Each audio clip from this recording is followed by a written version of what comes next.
Raha tsy mahatoky amin'ny olona ianareo, iza no hanome anareo izay ho anareo?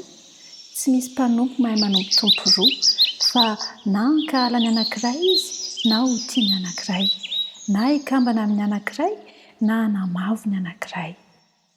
Lioka 12:12 sy 13. Resaka fanoloran-tena sy fanompoana ao an'Andriamanitra no lohahevitra ataontsika ho dinintsika androany. Zao manko, maro ireo kristianina mitonona ho kristianina no tsy manana firaisana amin'ny Kristy. Manao ny asan'Andriamanitra, mafana fo tanteraka kanefa tsy manana firaisana amin'ny Kristy.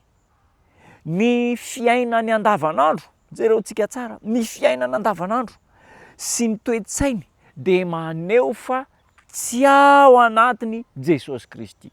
Oay, mampatahotra, mampiororo.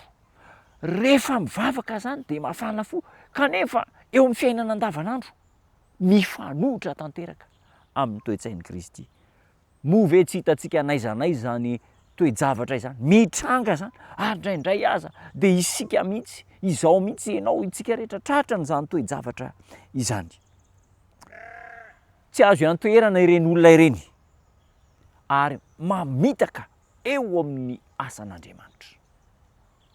Aoka hitandrina isika, aoka hieritreritra isika fa mavesa-danja, manindrona loatra izany lohahevitra izany.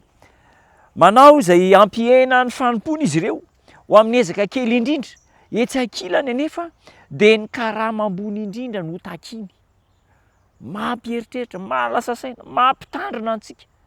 Manao fanompona izy ireo kanefa tsy maintsy misy tambiny. Raha vao tsisy tambiny, tsisy tombontsoan'ny tena, dia tsy ahoan'izy ireo. Ry namana, aoka hieritreritra isika amin'izany toe-javatra izany. Miatra amin'ny olona rehetra ny anarana hoe mpanompo, koa satria mpanompo isika rehetra dia mahasoa antsika ny mijery ilay modely tokony araina tahaka moa ve Jesosy Kristy ny modelintsika samy fanohitra amin'izany. Zao ny ambaran'ny tenin'Andriamanitra ao amin'ny Kolosiana 2:2-4. Zao ny ambaran'ny tenin'Andriamanitra: ianareo mpanompo manekena ny tomponareo araka ny nofo amin'ny zavatra rehetra, tsy amin'ny fanompona eo maso tahaka ny mpila sitraka amin'olona, fa amin'ny fahatsoram-po. Matahotra ny tompo, ary na inona n'inona ataonareo dia ataovy amin'ny fo tahaka ny ho an'ny tompo, fa tsy ho an'ny olona, satria fantatrareo fa ny tompo no andraisanareo lova ho valiny, fa manompo an'i Kristy ianareo. Rehefa miasa zany, manompo dia ataovy toy ny ho an'i Kristy, fa tsy ho amin'ny olona. Rehefa miasa ianao manompo an'Andriamanitra dia aoka ho fantatrao fa Andriamanitra Jesosy Kristy no tompony io asa izay ataonao io. Tokony ho hita eo amin'ny asantsika rehetra ny fahatokiana sy ny fikalokaliana ary ny fikajiana fatratra na inona na inona asa ataontsika, ary na aiza toerana hiasantsika. Aoka ho fantatsika ary fa manompo eo amin'ny tanimboloboky ny tompo isika.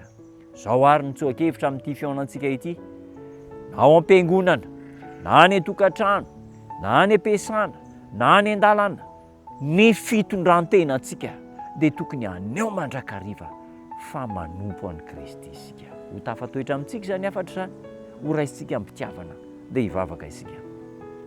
Misaotra ary tomponay tsara indrindra any an-danitra no ny afatra mavesa-danja omenao anay.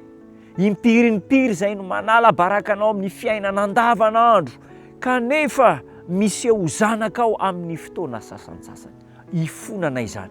Mandray fanapahan-kevitra izahay mba ho modelin'ny toetra tsara ny Kristy, mandritra ny fiainana isan'andro. Tanterao aminay izany, fa vonina hanompo anao izay amin'ny anaranao Jesosy Tompo. Amen.